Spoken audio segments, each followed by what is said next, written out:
I think the last time I was in here was the night before the inauguration. We had a dinner in here, and it was so tightly packed that you actually couldn't get up to go to the bathroom or request an additional glass of water. That's how tightly packed we were in here. And you guys are doing pretty good, actually. Maybe not that tight, but comfortable. But you're doing good. Tastefully packed. That's the happy medium.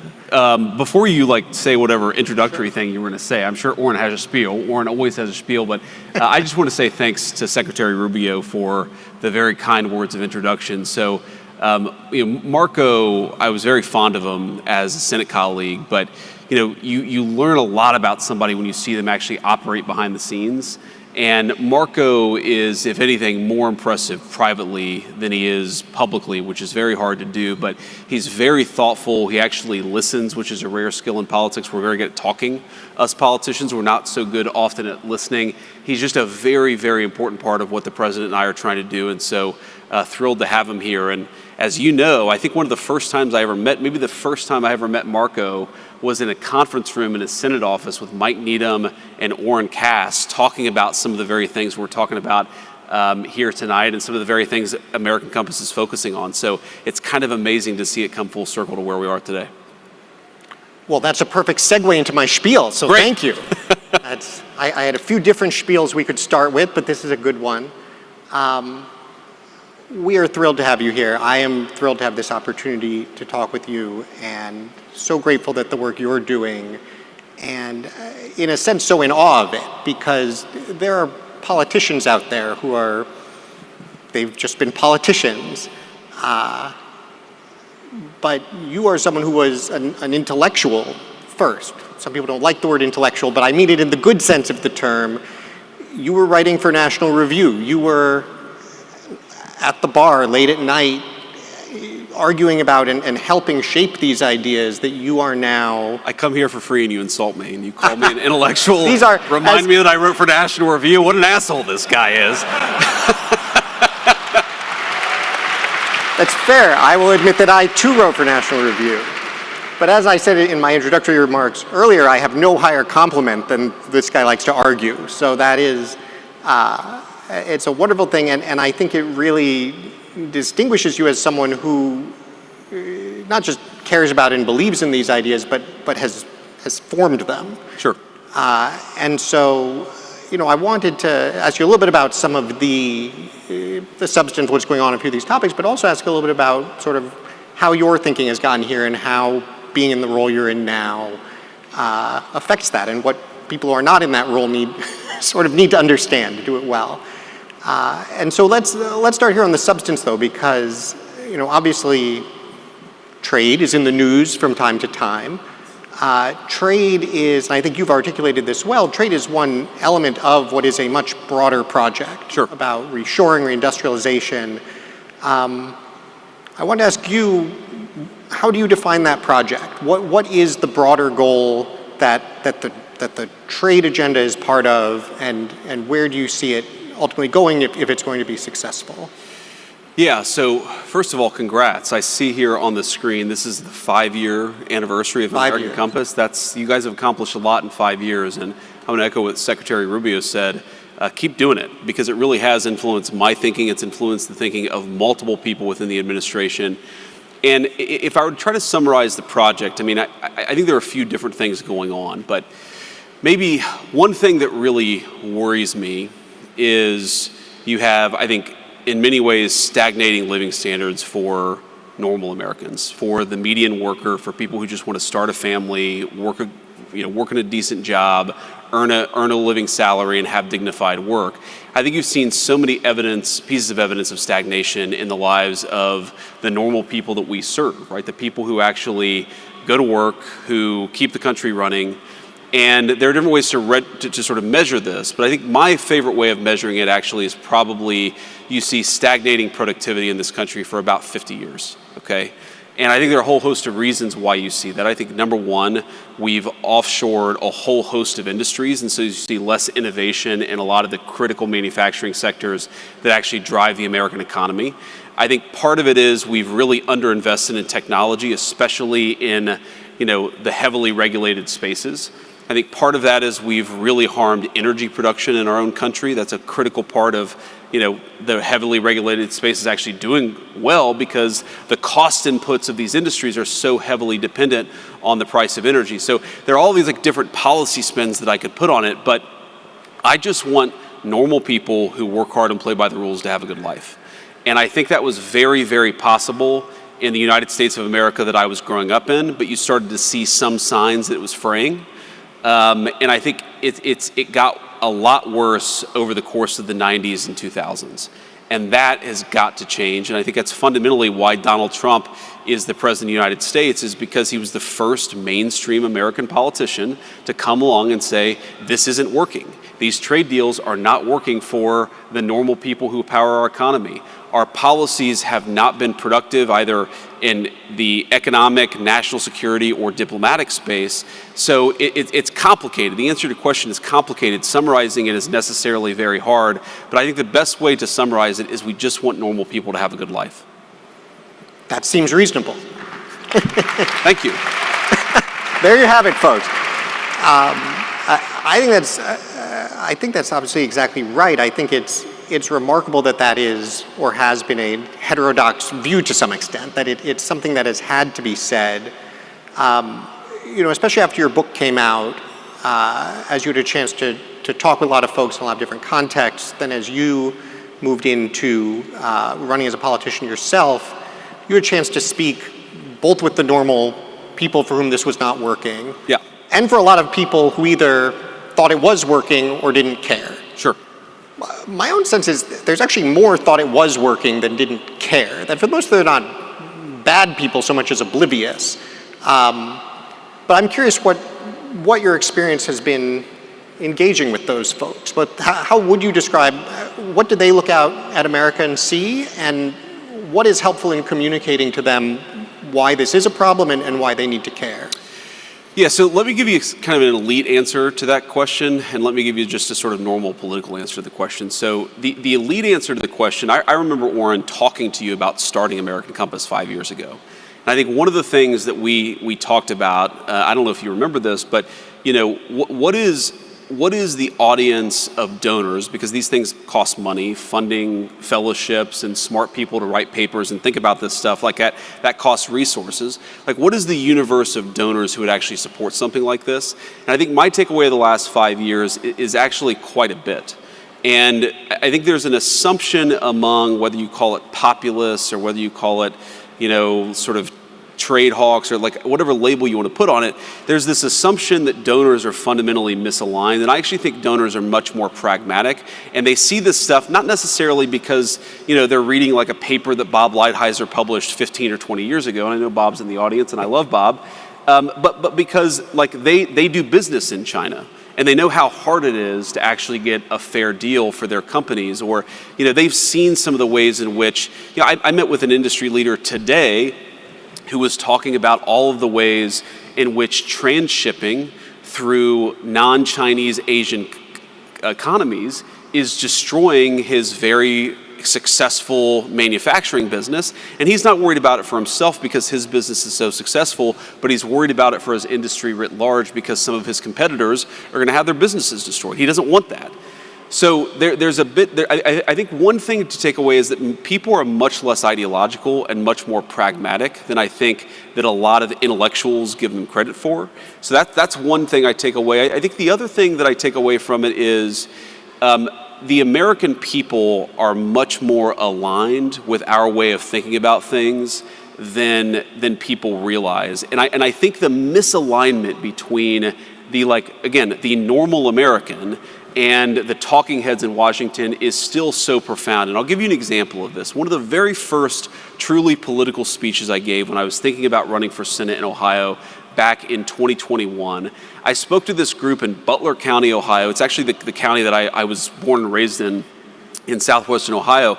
And I was talking about how, big tech was a major problem. Censorship of viewpoints was a major problem, and we needed to get serious about antitrust, and we need to get serious about actually treating these companies as the monopolists that they were.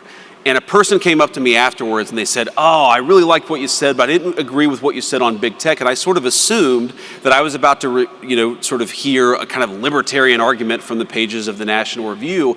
And what the guy said is, I don't think that we should break these companies up. I think we should throw all of their executives in prison. And I was like, oh. And it sort of dawned on me, the American people, like, they see these problems. They're not hyper ideological. They're not reading like conservative intellectual periodicals because they have day jobs and families to take care of, but they're much, much wiser about these things than intellectuals give them credit for. And I take a lot of inspiration for that, but I also take a lot of willingness to kind of test the outer limits, because most of our fellow Americans, they're not nearly as dumb as Washington, D.C. assumes that they are. They're actually very smart and they're very wise. Yeah. It's funny. I was speaking to the American Iron and Steel Institute this morning about the idea that making things matters. And I was sharing a similar story because we've done survey research on, okay, do you think manufacturing matters or not? Yeah. Overwhelmingly, people say yes. Yes. Sure. But we actually asked them why. We gave them a bunch of options. Is this about, family and community and good jobs? Is this about national security? Is this about sort of dynamism and investment and economic growth? I sort of figured it would be like, it's about jobs, maybe security.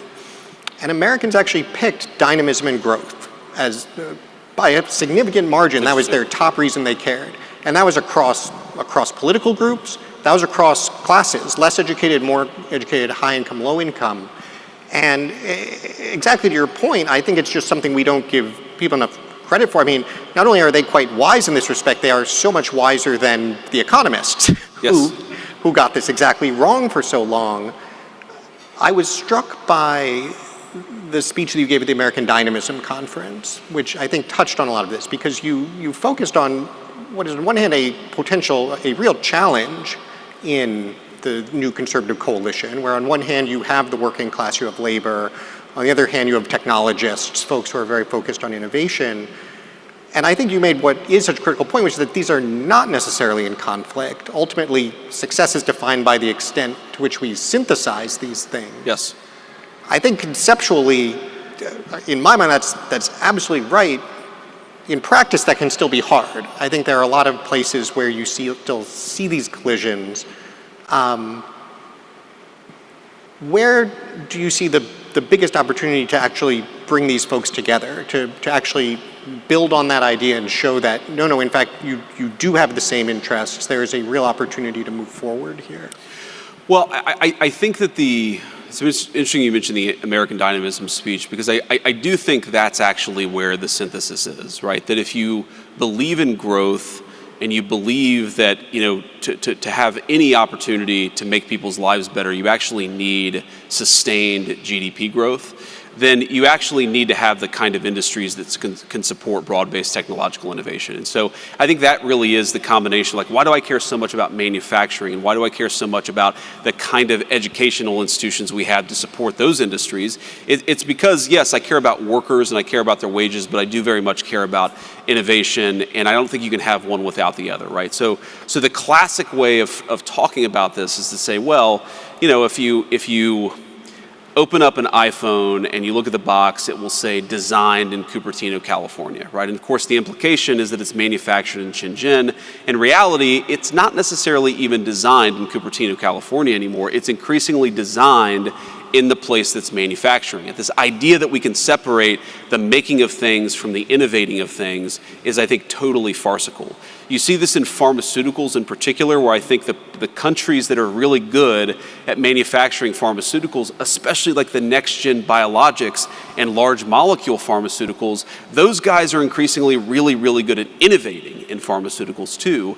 And one way this has come up in our work in the White House, and I won't get into sort of too many of the hair details, but we've been thinking about how to solve a particular problem, meaning a particular kind of product that right now we have access to, but we're starting to ask ourselves these questions about, like, well, what happens if the country that we're trading with completely cut off access to this stuff?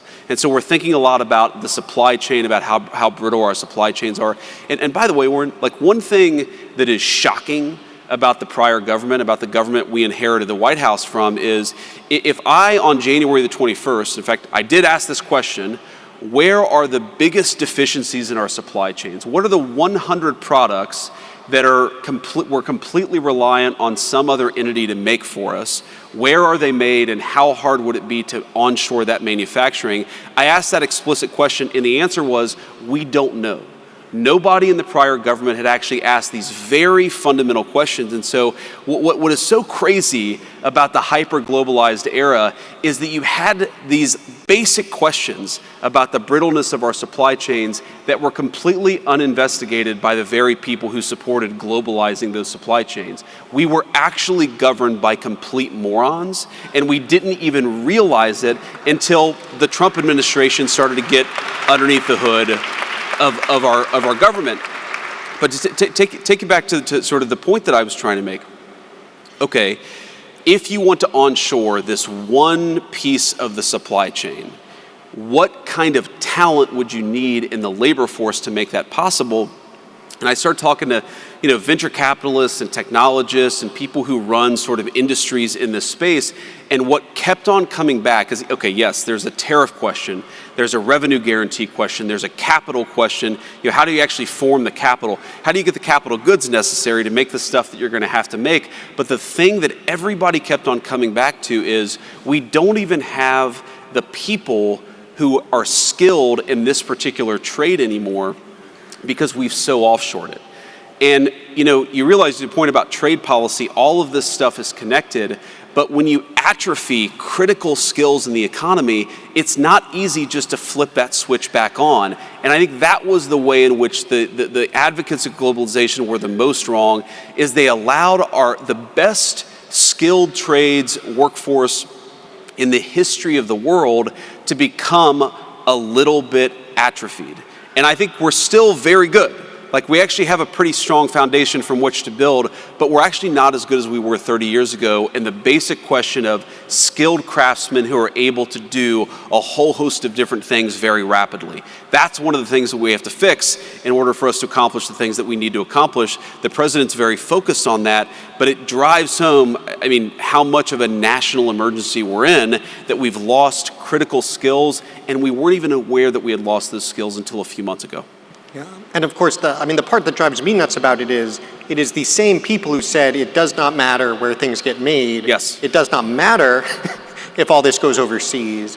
Now it's overseas, you say, like, well, why can't we bring it back? And they say, oh, well, because we lost all the expertise. The expertise is super important. And you want to, right. Somewhere you wonder, like, do they even, like, are they trying to lose? It's rough. I think it's very hard for them to realize that the sum of their work, and a lot of these people are good people, a lot of them are well-intentioned, it's very hard, and I saw this in the United States Senate, to look back on a 30, 40, or 50-year career and say, the very thing that I tried to do, I accomplished the opposite, right? It takes a special person to be able to actually change and pivot and accept new information. And unfortunately, we just don't have a lot of those people in the leadership class of the country.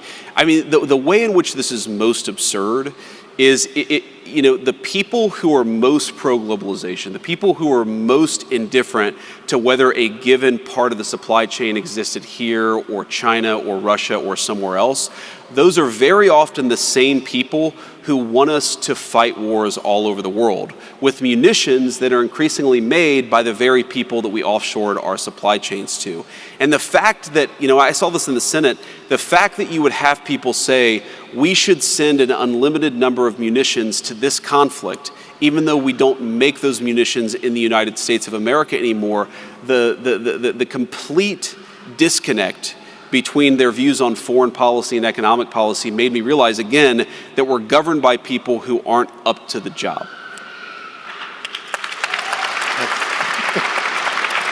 Until 4 months ago, when the American people actually gave the country a government it deserved. And obviously we're very early days, but I think that we've done more in 4 months to solve these problems. But this is not a 5, a 10, this is a 20-year project to actually get America back to common sense economic policy. Well, thank you. That was a real downer for a moment. I appreciate you brought the mood back up. This is very helpful. let's talk about the workforce piece and education, because you mentioned education system, which at this point, interestingly, means almost two different things. Yes. There's what is going on with universities, and there's what is going on with how we would actually train people in these kinds of skills that we need, that would be good jobs. I guess it's a two-part question. On the university side, do you see what's going on there as mostly sort of just a sideshow minimizes it? It's incredibly important, but it is unrelated to the question of how we actually reskill correctly? Or do you think these two things fit together somehow, that we need to get the universities more engaged in this process and also have other ways to do it?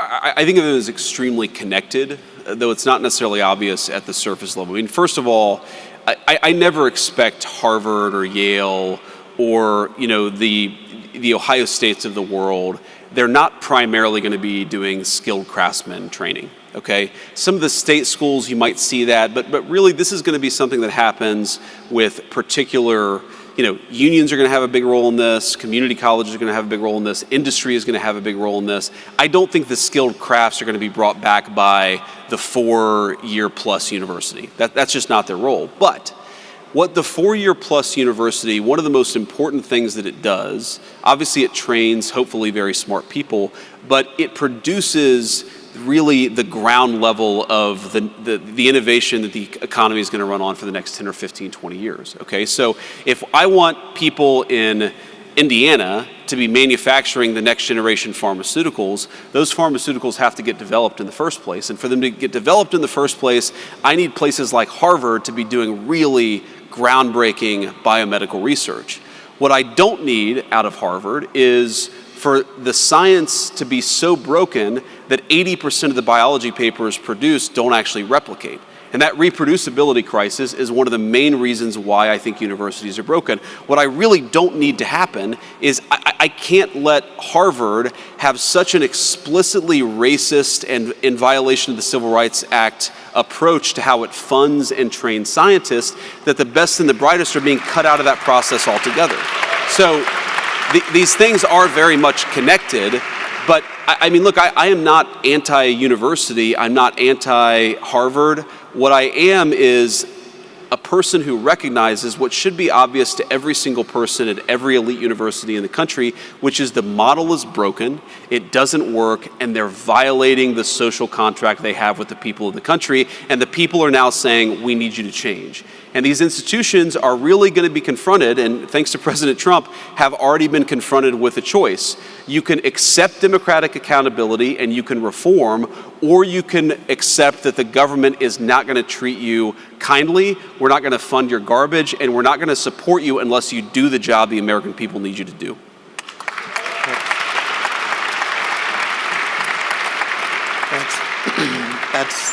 That is very well said. I found myself at one of these universities speaking to a faculty board the day after the $9 billion Harvard announcement. Did you tell them you knew me? It may have come up. It may have come up. I'm surprised you survived. The thing about the faculty board in Ivy League universities, it's not the most imposing environment in many respects. They're not known for their toughness. No, that is true. I'll let you stand on that particular point, but this actually happened to me a few times. I in fact also was scheduled to go to Canada 2 days after you made the Canada announcement. I may need to run my travel plans by some more folks. But it was fascinating to have this exact discussion and essentially to try to make the point, nobody wants you to fail, but you are in a sense a quasi-public institution. You are relying on enormous both explicit and implicit public subsidy and participation in this contract that you have been violating wholesale for a generation. And so our preference would be that you guys decide to reform, but if you don't, this is the alternative. What do you think, what does reform look like? You described some of the things that, are particularly problems. I guess to some extent the reform is just stop doing that. But what do you aspire to for our higher education system?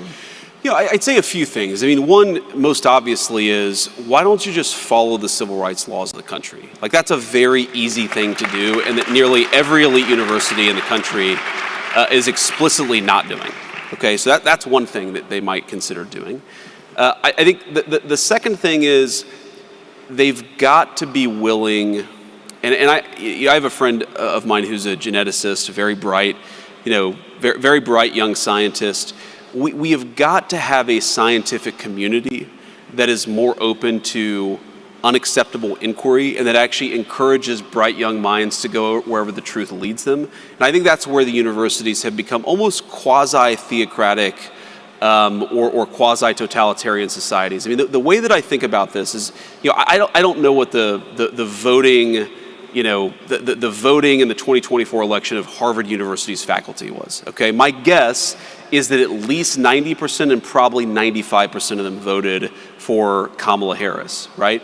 Very brilliant Kamala Harris, of course. But if you ask yourself a foreign election, a foreign country's election, and you say 80% of the people voted for one candidate, you would say, oh, that's kind of weird, right? That's like not a super healthy democracy. If you said, 95% of people voted for one party's candidate, you would say that's North Korea.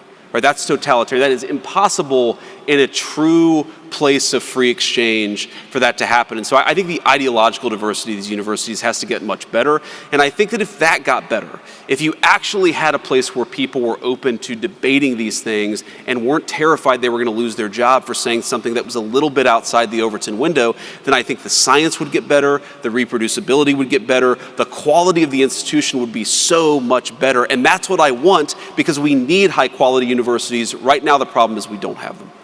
Absolutely. I think we have time for one more question. Great. This is usually an awful cliched question, but in this case it's extremely relevant. As I think you know, one of American Compass's key activities, we have what we call our membership group. It's now more than 250 young policy professionals. Dozens of them are in the administration. They're senior staff on Capitol Hill. They're in think tanks. They are why I am so optimistic about the future and Sure. what I think is most important about our organization. And so it is not at all a cliche to ask, what is the advice you would give to younger people, admittedly not that much younger, who are deeply engaged in bringing about this kind of change? What do you need? What should they be doing more of? What are the things that maybe no one's doing because it's just not as much fun, but it's incredibly important? What are the things that never occurred to you needed to be done until you got to where you are now that you would like to assign to them all before you leave?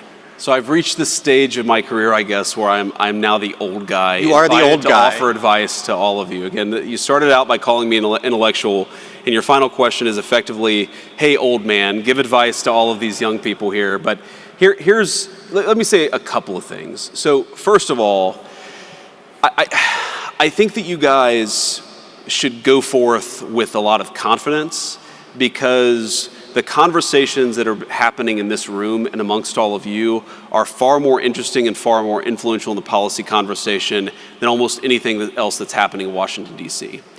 There was a time in my life when I was incredibly, I didn't like to talk about trade policy because I didn't have a PhD in economics. Well, it turns out that a lot of the people who had PhDs in economics were flagrantly wrong, and they were given... Would you like to be the chief economist at American Compass? I already have a job, man. We can do an honorary one. It turns out the title... Ask Marco Rubio. He's got like 5 jobs. Maybe he'll take on a 6th. But I think that there is still, among especially well-educated DC conservative types, there is still this sort of apprehensiveness about, well, I don't have this credential, so should I not opine on this topic? And I think that in reality, you've got to realize that the people who grant these credentials have been gatekeepers, and their ideas and their entire work in Washington has served to make the people that they should be serving poorer and less happy, has reduced their life expectancy, and has made the national security of the country weaker. Ignore those people. They don't matter, and you have to beat them and not worry so much about what they think. That's one piece of advice. I mean, this is to me the fundamental thing about our country. Right? There's so much good in it.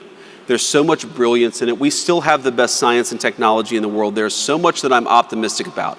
The thing that really worries the hell out of me is that you have people in Washington who have been calling the shots for 40 years, and the life expectancy of their country has dropped. And if that doesn't cause you to look in the mirror and say, maybe I should be doing something different, then there's something fundamentally wrong with you. And so I've given up hope that we can persuade most of the think tank intellectuals of Washington, D.C. to change. We can't change them. What we can do is replace them with all of you, and that's exactly what we aim to do. That's number one. The second piece of advice that I'd give is, look where we are, right? This is a beautiful, beautiful place. Again, the last time that I was here, I was about to be inaugurated as the 50th Vice President of the United States, like literally the next day. Like, this is a very cool place to get to spend an evening. I'm sure the food is great. I'm sure the company is even better. But try to remember that all of this, you know, the job that I have, the white papers that you write, the work that you do, it is all in the service of making normal people have a better life. And so try to find opportunities to actually get out there and see the effects of what you're doing has on the American population. Try to get out there and get to know your fellow Americans. Try to not be, the problem with the generation of DC intellectual that was so broken is they were so cloistered, they had no idea that they were about to get hit by a freight train. Don't ever be those people. Learn the lessons. I think one of the lessons you have to learn is be more open and be more willing to sort of test the Overton window. A lesson is that you've got to have conversations with everybody and not like try to cloister yourself off from everything that's happening intellectually in this town. But I think the most important lesson is to get out there and know the country that you serve. And every single one of you in some form or another are serving this country that all of us love so much. I think that if you actually get out there, it will give you an incredible optimism and hope for the country, but it will also, most importantly, give you an incredible sense of duty. You all are lucky to be here. You're lucky to have the influence on this country that you do. So get out there and do your duty with optimism and hope and a recognition that you're lucky to get to have the life that you do. Use that life to serve the people that all of us love so much. Thank you, guys. Thank you, sir. Please join me in thanking J.D. Vance. Thank you all. For everything you're doing.